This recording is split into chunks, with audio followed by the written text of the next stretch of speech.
crystal light shattered into 1,000 fragments across the marble floor, scattering a glow both dazzling and cold. Amid a sea of scarlet gowns and gleaming black tuxedos, a voice cut through the air like a blade. "I didn't realize they let just anyone walk in here." The entire hall rippled. Laughter faltered. Champagne glasses froze mid-air. Every gaze turned toward a woman standing quietly by the glass wall. Selena Moreau. Selena, 46, tall and composed in a tailored black Armani suit, hair swept into a neat low bun. Her face was motionless, but in her eyes flickered a cold spark.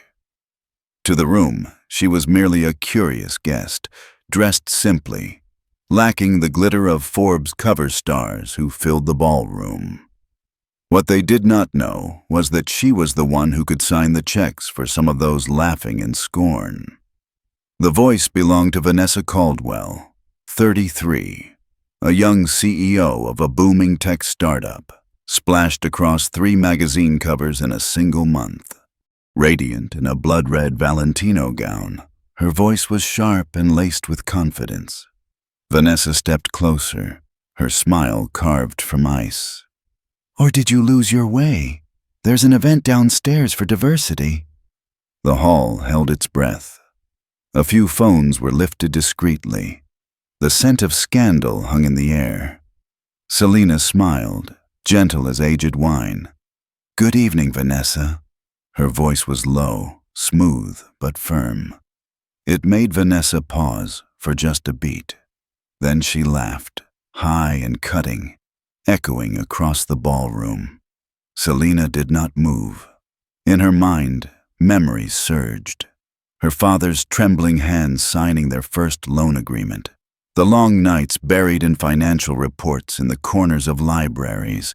The sleepless years building from nothing to an empire that whispered through Wall Street. And now, here in the so-called arena of power, they still dared to treat her as an outsider. She caught the whispers behind her. Who is she? Probably just a misplaced guest. Doesn't look like she belongs here. To them, Selena was a shadow among the glitter. But they did not know. The woman they dismissed was the one holding true power.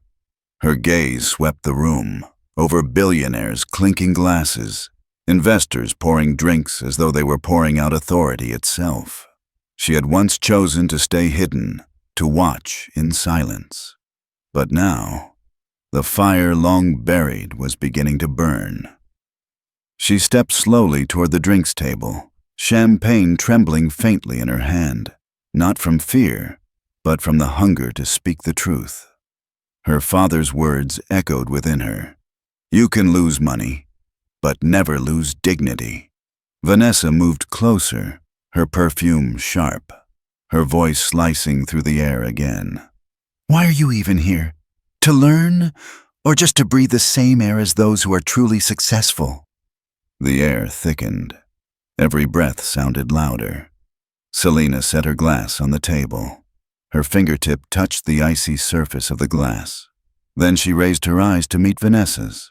She did not argue. She did not explain. She only smiled. The kind of smile that made some stop breathing. The smile of someone who knows she holds destiny in her hands. The jazz band faltered into a lower note. Lightning flickered outside the windows of the city skyline. Selena turned, her silhouette stretching long across the glowing marble floor. Within her chest, a whisper resounded. Let them wait. They will soon learn who truly rules this room. Behind her, Vanessa laughed louder, thinking she had conquered an unknown rival. The crowd murmured again, sneers returning, eyes sharp with dismissal. Yet somewhere among them, recognition stirred. Someone recalled seeing that face in an old article, a name tied to a legendary M&A deal. They could not place it yet, as Selena slipped quietly past the mirrored doors. She left no rebuttal. She did not need to. Her silence was enough to unsettle them, and from that moment, the story began. The story of a woman underestimated, who in truth possessed a power strong enough to shake Wall Street itself. On Monday, the air in Manhattan was cold and dry, autumn light cutting across the skyscrapers like steel blades. On the granite steps of a 60-story tower, Selena Moreau stepped out of a black Tesla. Her heels struck the stone with each measured beat, echoing like a drum announcing battle. This building, Moreau Capital, once a crumbling bank, now stood reborn as a fortress of steel and glass, its name gleaming in golden letters. But the irony was sharp. Here, at the heart of the empire she had built, she was about to face the harshest truth.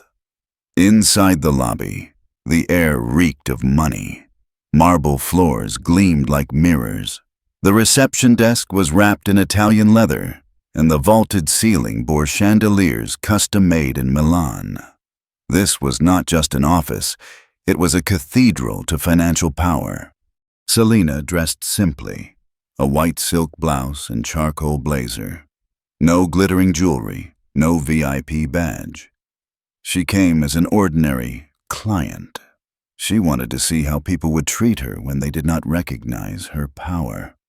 Behind the reception desk was Claire Thompson, 29, blonde hair pinned neatly, her smile trained through corporate orientation sessions.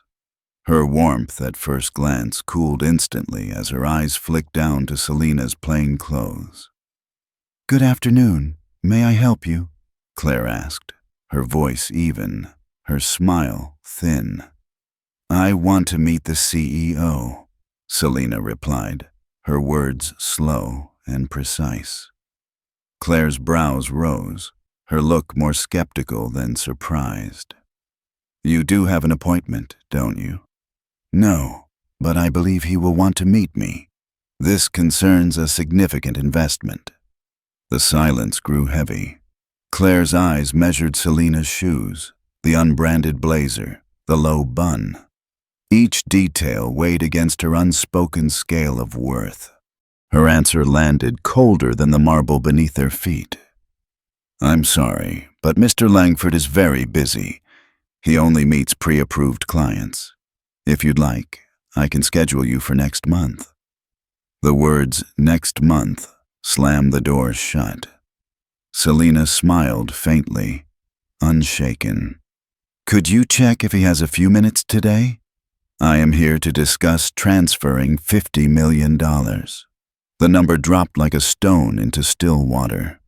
Claire froze, then quickly regained her air of superiority. Her look said clearly, "Who would believe that?" The lobby stirred. Employees cast sidelong glances, exchanging silent judgments. A stern man in a sharp suit approached, Victor Hahn, 41, floor manager. "Is there a problem here?" he asked, his eyes fixed on Claire, not Selena. Claire quickly explained. "This woman wants to meet the CEO without an appointment. She mentioned an investment." Victor turned, his gaze sweeping Selena from head to toe, his caution unmasked. "Madam, this is a private investment bank. We work only by appointment with verified clients. If you're looking to transact, there is a Chase branch a few blocks away." His words were detached, as if suggesting she belonged to the world of the small and ordinary. Selena's heart pounded, not from humiliation, but because she was witnessing with her own eyes what she had long feared. Arrogance had seeped into the very walls of the house that bore her name. Whispers swirled. "Doesn't look like 50 million. Probably a scam," Selena answered slowly, her voice low and sharp as steel. "I will wait. If necessary, I will sit in the VIP lounge. When Mr. Langford is free, tell him I wish to discuss a $50 million asset transfer." Victor frowned, exchanged looks with Claire. Surprise turned to doubt, doubt to suspicion. At last, Claire nodded reluctantly and led her to the 15th floor, to the lounge for special clients. Selina sat in an Italian leather chair, her eyes fixed on the green expanse of Central Park. The place was built to display wealth and power, but the way they treated her exposed every crack. 45 minutes passed. No hot coffee, no assistant checking in. When Claire finally returned, the coffee cup in her hand was watery, the foam clotted. "Apologies for the delay. The CEO is with important clients," Claire said, her tone void of regret. Selina accepted the cup, not a word of complaint. She nodded slightly and took a sip, bitter, cold, and poor. But the failure was not in the taste. It was in the truth. These people had forgotten how to treat a guest with dignity. She set the cup down, her eyes fixed on the hallway, a faint smile flickering across her lips. A smile no one could quite read. The smile of someone preparing to turn the game upside down. The ticking of the wall clock echoed in the cold VIP room, each second stretching like a punishment. Selina sat upright, her hands interlaced on her lap, her gaze calm to the point of being unreadable. Outside, footsteps struck the stone floor, quick, deliberate. The glass door slid open. Victor Hahn entered, followed by 2 young staff members, 1 male, 1 female, each carrying a gleaming tablet. He sat down across from her with a casualness bordering on arrogance, as if preparing to interrogate a suspect rather than welcome a client. "Mrs. Selina, is that correct?" Victor began, his voice dressed in courtesy but steeped in suspicion. "Correct," she answered simply. His fingers slid across the screen, the glow reflecting off his tense jaw. "You mentioned $50 million. Can you provide proof of funds? Statements? Investment portfolios? Bank accounts?" The question landed like a blade. The staff behind him leaned forward, eyes locked on Selina, waiting for a slip. She exhaled slowly, her heartbeat steady. She had survived cutthroat bidding wars, sleepless nights negotiating with global funds, phone calls that could shake markets. This so-called interrogation? Merely a small performance. "I will provide documents when necessary," Selina said, her voice even, forged of steel. Victor smirked. He leaned forward. "We operate under very strict compliance. We cannot rely on words alone. You understand? Money laundering, fraud, identity scams are common. Ordinary people often exaggerate their financial standing." The words "ordinary people" stung like a slap. Behind him, the young female staffer stifled a giggle, enough for Selina to hear. For a moment, she remembered her early years, opportunities denied because she did not match the room. The memory returned, rubbing salt into old wounds. But instead of anger, a cold tide rose within her, like melting ice forming a flood ready to sweep everything away. "Interesting," Selina said softly, eyes fixed on Victor. "You assume I cannot afford it. But I assure you, 50 million is just the beginning. The real question is, do you have the capacity to handle it?" The room fell tense. Victor frowned, irritation plain. His fingers tapped the table, each knock sharp and dry. "You sound confident, but real clients come through trusted introductions. You arrived with none. That makes you suspicious." Selina tilted her head, her eyes glinting like blades in the dark. Suspicious is when those who call themselves managers think they have the right to judge others with prejudice. The air thickened. The staff exchanged uneasy looks, but none dared to speak. Victor's tone hardened. "Do you realize we require a minimum of $10 million to accept a client?" Selina smiled, slow and challenging. "A minimum of 10 million? I repeat, I bring 50 million. Yet it seems to you, numbers matter less than the appearance of the woman sitting before you. A burst of laughter carried from the hallway, as if someone eavesdropping found amusement. Selina's chest tightened, not from humiliation, but from the certainty it was time to strike. She slid her finger across her phone, sending a short message. Lucas, begin phase 1. Record everything. 11:47 a.m. The screen dimmed. She sat still, silent. Victor did not know that at that very moment, every word he spoke, every frown, every note of contempt was being captured. A game he thought he controlled was already resting in the palm of Selina's hand. The glass door closed, leaving the air suffocating. In Victor's arrogance and Claire's disdain, they failed to see it. The prey before them was, in fact, the true predator. The revolving door opened, footsteps echoing across the marble floor. Edward Langford, 53, entered as if the room itself belonged to him. His silver-gray Savile Row suit fit flawlessly, his salt-and-pepper hair groomed to perfection, his stride radiating the confidence of a man who had never heard the word no. Instantly, the staff straightened their posture. Claire stiffened at attention, her lips pressed into a reverent line. Victor gave a small nod, his expression seeking approval from his superior. Only Selina, the woman in the simple charcoal blazer, remained seated, her gaze as calm and unreadable as a still, bottomless lake. Edward paused, drew out a chair, and sat across from her with practiced ease, the gesture as routine as a ritual. He smiled politely, though the warmth never reached his cold eyes. "Good morning. I understand you are interested in transferring assets to Moreau Capital?" "That's correct," Selina replied, her voice steady and concise. Edward nodded, his fingers interlaced, thumbs tapping lightly as if he were appraising an antique. "May I ask a bit about your background? Your experience in investments, prior transactions, so we can better understand the segment you fall into."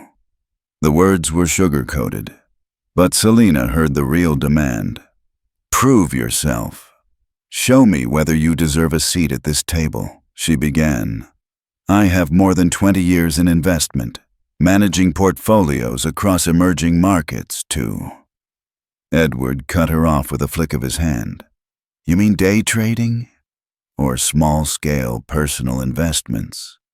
We generally work with pension funds, sovereign wealth, ultra-high net worth clients.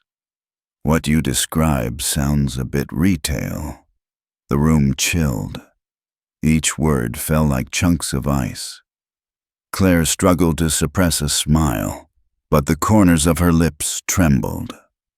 Victor folded his arms, a shadow of disdain flickering in his eyes. Selina did not move, yet inside a cold fire burned. She remembered the multi-million-dollar deals, the sleepless nights signing contracts across continents, the lines in Forbes calling her one of the richest self-made women in America. And now, the man in front of her dismissed it all with the arch of a brow. Edward leaned back, his smile sharpening. "Perhaps you've had success at your level, but here, we operate differently. 100 million is where things become interesting. 50 million, to be frank, is hardly worth much of our time." The words cut like a blade. Behind her desk, Claire let out a faint laugh, hiding behind her computer screen. Victor nodded in tacit agreement. Selina slowly set her coffee cup down, her finger tapping once against the porcelain. Then she spoke, her voice low but resonant. "I repeat, I am offering to transfer 50 million, and you just said that number is not worth attention." Edward shrugged, his smile dripping arrogance. "That's right. But perhaps you'd be more comfortable with Mel Lynch. They have programs better suited for your segment. Yes, that segment. The word segment struck like a slap. A label, an insult, thinly veiled in courtesy. Selena inhaled slowly, very slowly. Her eyes darkened, like the sea before a storm. She opened her phone, her fingers moving swiftly. Lucas, Phase 2. Record everything. They've crossed the line. The screen went dark. Selena lifted her head, locking eyes with Edward. Her expression did not change, but the air in the room shifted, as though a cold wind had passed through. Edward noticed nothing. He kept smiling, convinced he had sized up a peripheral client. What he did not know was that the woman he dismissed was the true owner of the building around him. In Edward's eyes, she was merely a troublesome guest. In Selena's eyes, Edward had just buried his own career. The glass door closed behind Selena.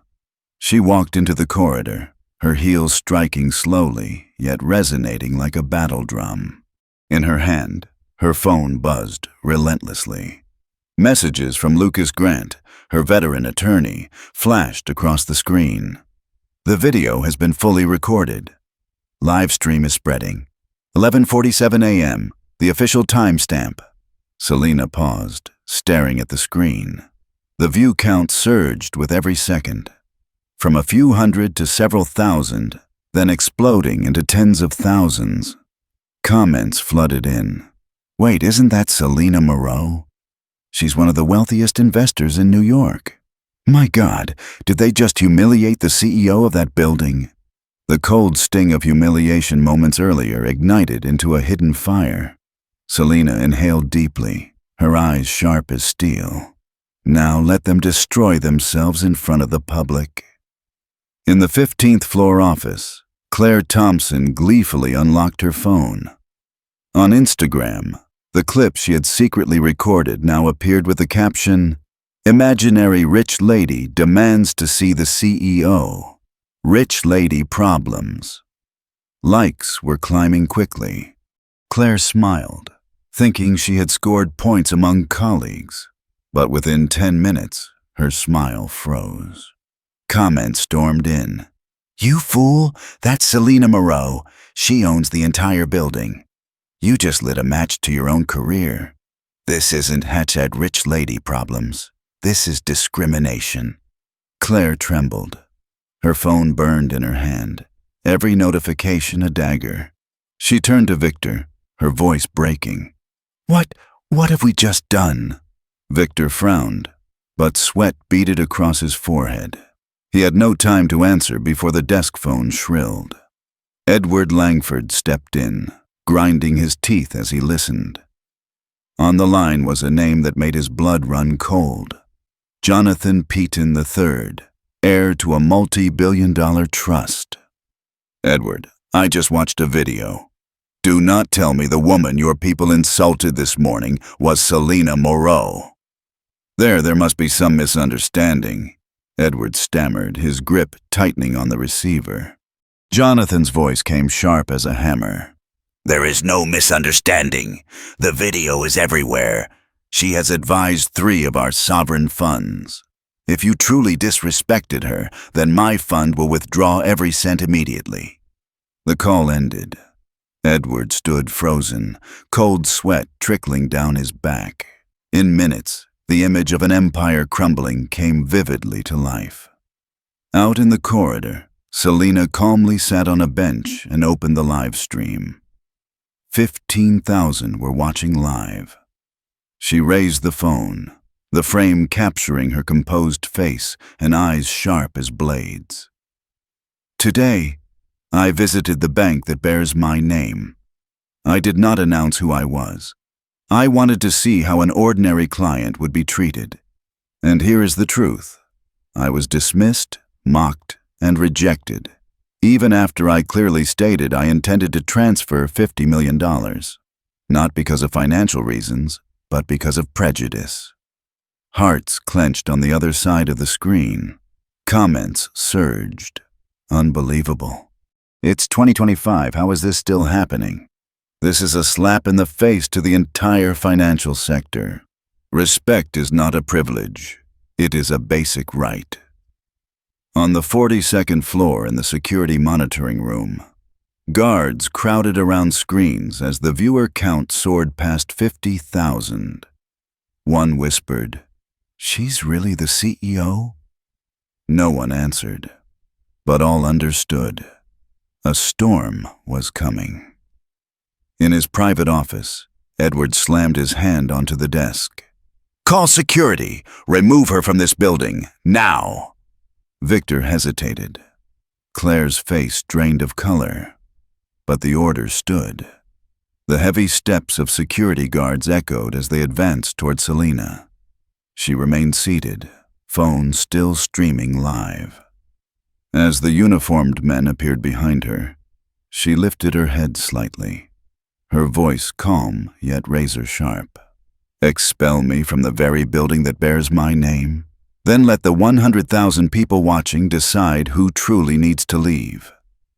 A silent shockwave rippled through the grand lobby, and at that very moment, every employee's phone buzzed with the same notification, the hashtag now blazing across the internet. Moreau discrimination. The fire had ignited. Nothing could extinguish it. The sound of security boots echoed across the marble floor, radios crackling at their waists, signals overlapping. They advanced as though preparing to subdue a threat. But the woman seated in the center of the grand lobby, Selena Moreau, lifted her chin slightly, her phone still streaming live, the viewer count now at 85,000. Her eyes glimmered, not with fear, but with the calm of someone waiting for the final act of a play to unfold. From the main entrance, a group of police officers entered, their badges catching the overhead lights. The lobby's breath grew heavy. Bank employees, clients, receptionists, all froze in silence. This was no longer a financial transaction. It was a public stage, and Selena stood at the very center. Edward Langford stepped out of the elevator, his voice pounding like a gavel. "Thank you for coming. That woman is causing a disturbance, fabricating claims about assets, disrupting operations. Remove her immediately." He spoke clearly, confidently, as though issuing an order for the 1,000th time. Claire and Victor stood behind him, their heads bowed in support, though their eyes betrayed growing fear. Selena raised her phone, turning the camera so that the officers and Edward were framed in full view. Her voice rang steady without need to shout. "You are witnessing this. They want to throw a woman out of the very building that bears her name." The entire lobby shuddered. A few employees covered their mouths. Others quietly pulled out their own phones to record. The air tightened like a drawn string. A young officer stepped forward, his voice firm. "Ma'am, please come outside so we can clarify the situation." Selena fixed her gaze on him, her eyes cutting sharp as a blade. "Do you have a legal order of removal, or are you acting on the word of that man, the one claiming to be CEO?" Edward snapped, his tone hard. "I am not claiming. I am the CEO." At that moment, another sound broke through. The revolving doors spun again. Lucas Grant, 63, appeared. He did not merely enter, he advanced like a quiet storm, clad in a flawless charcoal suit, his eyes cold and resolute. Behind him came 4 associates, each carrying files, their steps aligned like pieces already placed on a chessboard. Lucas's voice filled the hall, low and commanding. "Wrong, Mr. Langford. You are only the Chief Operating Officer, the COO, the true CEO."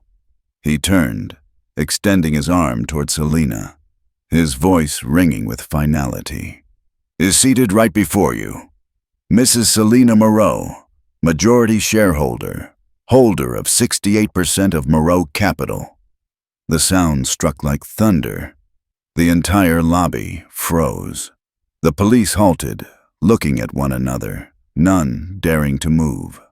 Bank staff paled, some dropping their phones to the floor. Claire's face drained of color, her phone slipping from her grasp to clatter against the tiles. Victor swallowed hard, sweat pouring down his temples. Edward's face drained from crimson to ashen in mere seconds. Selina rose to her feet. She did not need to shout. Her voice carried low and clear, every word ringing like steel. You wanted to throw me out of the place I own? You have just proven everything I feared, that in your eyes, clients are not judged by assets, but by prejudice. The live stream exploded, viewers surging to 120,000. Comments flooded in. The twist of the century. She really is the CEO. A priceless lesson in arrogance. The police stepped back. They had no legal ground left to act. The guards faltered, their eyes shifting from Edward to Selina, before bowing their heads and retreating. Edward opened his mouth, but no words came. His body spoke instead, his shoulders slumped, his gaze averted, his posture collapsing like a spine turned to dust. Selina turned to Lucas, offering only a slight nod. The veteran lawyer raised the thick file high, his voice resonating across the hall. Here lies every piece of proof: business registration, board resolutions, SEC filings, all confirming that Selina Moreau is the sole CEO of Moreau Capital. And you have just publicly humiliated the very woman who holds absolute power over this company. A heavy silence fell, so dense the ragged breathing of each witness could be heard. And within that silence, an empire cracked apart. The top floor of the Moreau Capital Tower glowed under the setting sun. The last light of the day poured through the massive glass panels, washing over the polished mahogany table like a spotlight of judgment. The room that had once witnessed billion-dollar mergers now stood transformed into a hidden courtroom. At the head of the table sat Selina Moreau, her posture upright, her presence commanding. To her right was Lucas Grant, his face carved in stone, a mountain of files stacked before him. To her left, a large screen replayed the morning's live stream on loop, the footage of Claire, Victor, and Edward mocking her, dismissing her as unworthy. Across from her sat three pale faces. Edward Langford, ashen, eyes sunken as if he had aged a decade in hours. Claire Thompson, mascara streaked, her trembling hands clutching a tissue. Victor Hahn, back bent, collar damp with sweat. Selina tapped her fingers lightly against the table, the rhythm steady like a gavel calling a session to order. Her voice resonated, low and cutting. At 9:15 this morning, I walked into this building as an ordinary client. For 4 hours, I was humiliated, dismissed, and discriminated against. She glanced at Lucas. He nodded, sliding a thick folder across the table. Here's the evidence. Video, recording, images, all made public. Hundreds of thousands have seen it. There is no denying it. Claire broke into sobs. I didn't know who you were. I had no idea. Selina turned toward her, her gaze cold as steel. That is the problem. You did not know, so you assumed I did not matter. You mocked a client, posted a video online ridiculing me with the hashtag #RichLadyProblems. That was not ignorance, that was attitude. Claire choked, mascara bleeding down her face. Selina's voice was firm. You are terminated, effective immediately.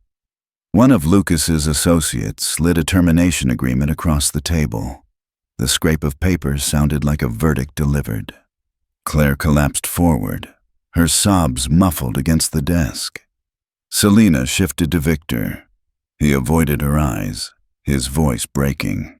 I was only following procedure. Procedure does not allow you to demean a client. Procedure does not permit discrimination.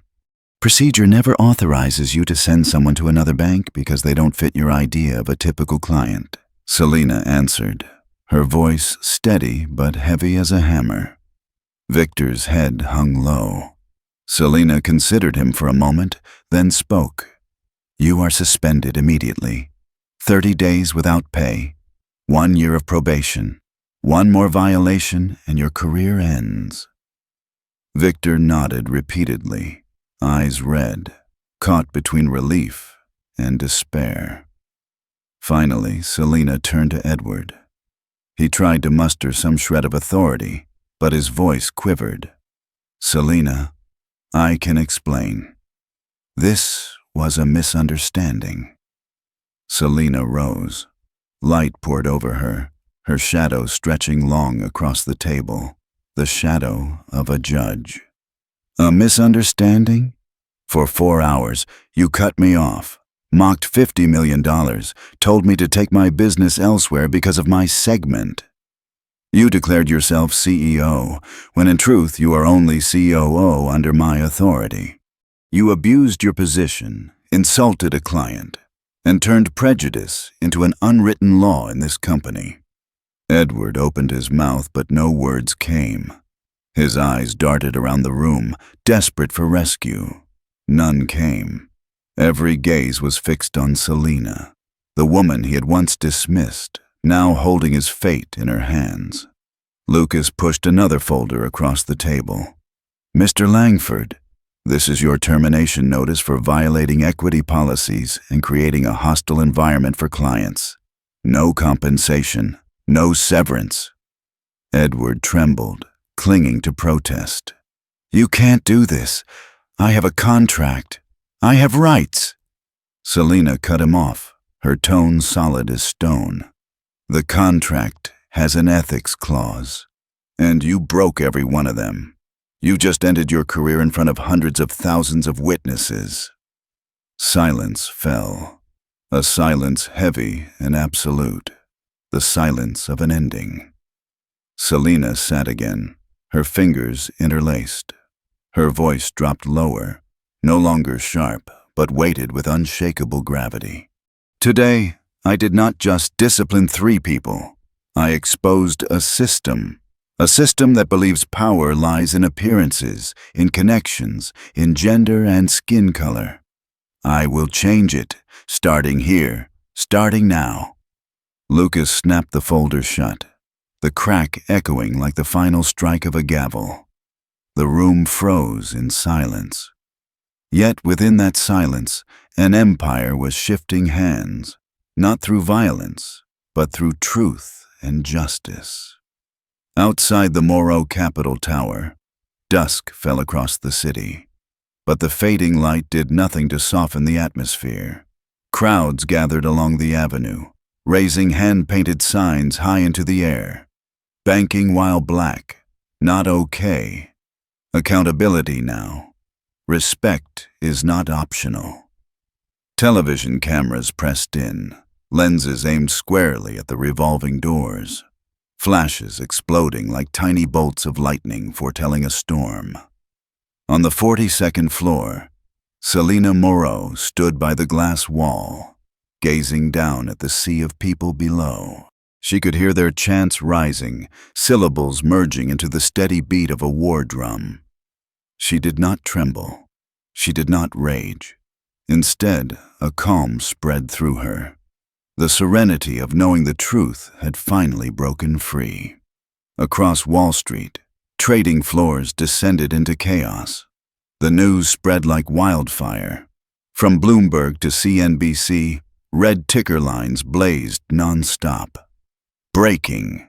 CEO Selena Moreau humiliated by her own staff. Livestream goes viral. Over 1 million views in just a few hours. Analysts argued live on air. This is not just discrimination. This is a direct strike at the credibility of the entire industry. Another countered, every bank in America will be forced to audit its processes immediately. In Edward Langford's office, phones rang endlessly. Major partners canceled meetings one by one. The Piton Fund withdrew its capital. 2 clients from the Middle East terminated contract. An email arrived from Harvard Business School. We will be using this incident as a case study in business ethics. Edward slumped into his chair, eyes hollow. A man who once commanded like a king now sat as nothing more than a fading shadow. He knew it. 40 years of career had ended in 4 disastrous hours. Claire packed her belongings in silence. Her phone buzzed non-stop, not with messages of support, but with scathing rebukes. Open discrimination, and you even posted a mocking video? Shameful. You just destroyed your future. Victor sat motionless in the employee lounge, his head buried in his hands. He understood that although he had been granted a chance to redeem himself, the stain of this day would follow him forever. Outside, headlines exploded. The New York Times, Wall Street systemic discrimination exposed inside the tower bearing its black CEO's name. Forbes, from silence to revolution, Selena Moreau and the true meaning of power. Social media ignited. The hashtag #MoreauDiscrimination surged to #1 worldwide. Millions joined the conversation, adding new tags. Justice for all, #respect, not privilege. In the boardroom, Lucas Grant closed a folder and turned to Selena. The storm is out in the open. No one can stop it now. Selena slowly turned, her voice low but unshakable. You are wrong. Do not call it a storm. This is dawn. The dawn of a new order, where dignity is no longer priced by the shallow eyes of others. Her gaze pierced through the glass, down to the ocean of people chanting her name. This was no longer the proud silence of a gala night. This was the voice of the public, the undeniable force of solidarity. A financial empire had been shaken to its core, but from its ashes, a new order was rising, marked indelibly by the name Selena Moreau. While headlines continued to pour in about the scandal at Moreau Capital, another video suddenly surfaced from the depths of social media. The clip was only 30 seconds long, yet it was enough to shake the entire tech industry. It showed Vanessa Caldwell, the young CEO who had mocked Selena at the gala, smirking as she said, "Oh, diversity. Perhaps you should head downstairs. That would suit you better." The video carried the hashtag Caldwell discrimination.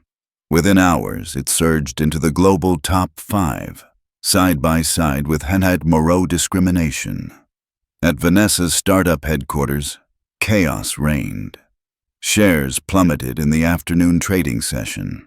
Major investors flooded her phone with calls. The board of directors convened an emergency meeting. Texts, emails, and notifications exploded across Vanessa's screen.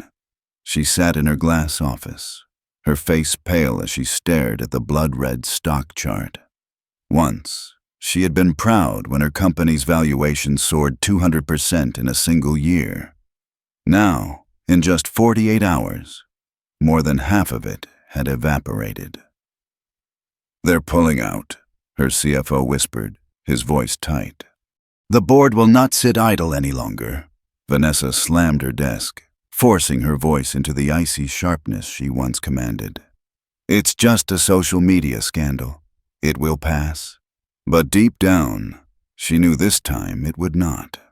The world had already seen 2 videos, 2 stages, 2 humiliations, and both shared the same target: Selena Moreau. The door swung open. The chairman of the board entered with 3 members in tow. They did not sit. Their words were short and final. Vanessa Caldwell, we require your resignation, effective immediately. For the first time, Vanessa's voice carried no arrogance, only desperation as it broke apart. No, you cannot do this to me. I am only 33. I was just beginning. No one answered. They turned their backs and walked away, leaving Vanessa collapsed in her chair, city lights glinting across mascara streaks on her face.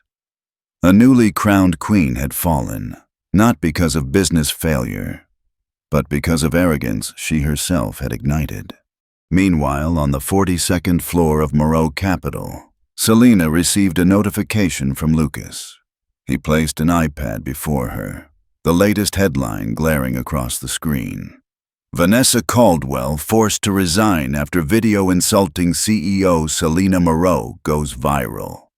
Selena read it, the corner of her lips lifting slightly. It was not the joy of revenge, but the confirmation of a truth. Those who belittle others will, sooner or later, destroy themselves. Lucas watched her, his voice steady. You did not need to act. Justice found its way. Selena gave a slight nod, her eyes reflective. No, Lucas, this is not justice. This is only consequence. True justice is changing the system so that no one else ever endures what I endured. Outside, Wall Street was still in turmoil. Yet within the darkness of the storm, people began to see a light. The image of a woman CEO who had once been humiliated, now rising as a symbol of change. And it was that image that was tearing down walls of arrogance once thought to be as unbreakable as steel. 2 weeks after the storm, the Moreau Capital Tower wore a new face. Gone was the cold, fortress-like atmosphere of the financial elite, now replaced with the brightness of new faces. In the conference room on the 42nd floor, Selena Moreau sat at the head of the table. No longer facing arrogant expressions, she now looked upon a diverse management team, white, black, Asian, Latino people, who had once been underestimated, but had proven their abilities far beyond prejudice. Morning light poured through the glass walls, flooding the room. Selena looked around, her eyes softening, though her voice remained steady and strong. I did not conceal my identity to stage a performance. I did it because I needed to see how my company behaved when I was not present. And the truth was painful. Prejudice was so deeply rooted that even $50 million was dismissed simply because I did not look like a standard client. She paused, inhaled slowly, then continued. But today, we have the chance to turn pain into strength. We will rebuild. A series of initiatives was announced. A $12 million minority business support fund, recruitment programs from historically black colleges and underrepresented communities, and mandatory unconscious bias training for all employees. Applause erupted in the room, not polite or forced, but genuine. Like the drumbeat opening a new era. That evening, Selena appeared in a live interview with CNN. Before millions of viewers, she spoke with calm precision, her tone both steady and piercing. Discrimination is not only morally wrong, it is also a terrible business decision. When you judge people by appearance instead of capability, you miss golden opportunities. When you act on prejudice instead of truth, you sabotage your own future. The anchor leaned forward and asked, Some say your response was too harsh, that a few individuals had their careers destroyed over one chaotic morning. What do you say? Selena did not answer immediately. She looked directly into the camera, as if speaking to each viewer personally. No, this was not a small mistake. This was 4 continuous hours of contempt, recorded and broadcast by their own hands. They did not pay the price because someone forced them to. They paid because of their own actions. She paused, her gaze softening, her voice lowering into something intimate, like a message to each individual. But this is not a story about them. This is a story for everyone who has walked into a room and been dismissed. For the young woman turned away from a job because of her appearance. For the Latino entrepreneur denied funding because of his name. For the Asian woman doubted simply because of her accent. I hope that after this, they will receive the respect I was once denied. When the studio lights dimmed, audiences across the country sat silent for a beat, then erupted in applause. On social media, millions of comments poured in. This is real leadership. That night, Selena returned to her office and sat alone by the glass wall, looking down at Manhattan glowing with light. She remembered the moment she was mocked at the gala, Vanessa's cutting laughter, Edward's condescending gaze, and then she smiled. Not because they had fallen, but because from their prejudice, she had drawn the strength to change an entire system. Selena whispered softly, only for herself. True power is not about crushing opponents. True power is opening the door so others can walk through. In the distance, the city shimmered like a galaxy, and at the very top of the Moreau Tower, a woman who had once been dismissed was now rewriting the definition of justice. Not with revenge, but with reform. In a world where power is often measured in numbers, the story of Selena Moreau reminds us of an undeniable truth. Real value does not lie in appearances, nor in the prejudices others place upon us. It lies in the way we stand firm in defending our dignity. Selena turned a humiliating morning into the spark of reform. She did not just protect her own honor, she set a precedent for an entire industry. That discrimination is not only morally wrong, but also a foolish business decision. And this lesson is not just for Wall Street, it is for all of us, wherever injustice lurks. If you believe that dignity must be respected before any number is ever counted, hit like to spread this message. Do not forget to subscribe to follow the next stories, where justice, humanity, and change are always placed at the center. And I want to hear from you. Leave a comment with just the phrase, dignity, to remind the world that respect is not a privilege, but a fundamental right for all of us.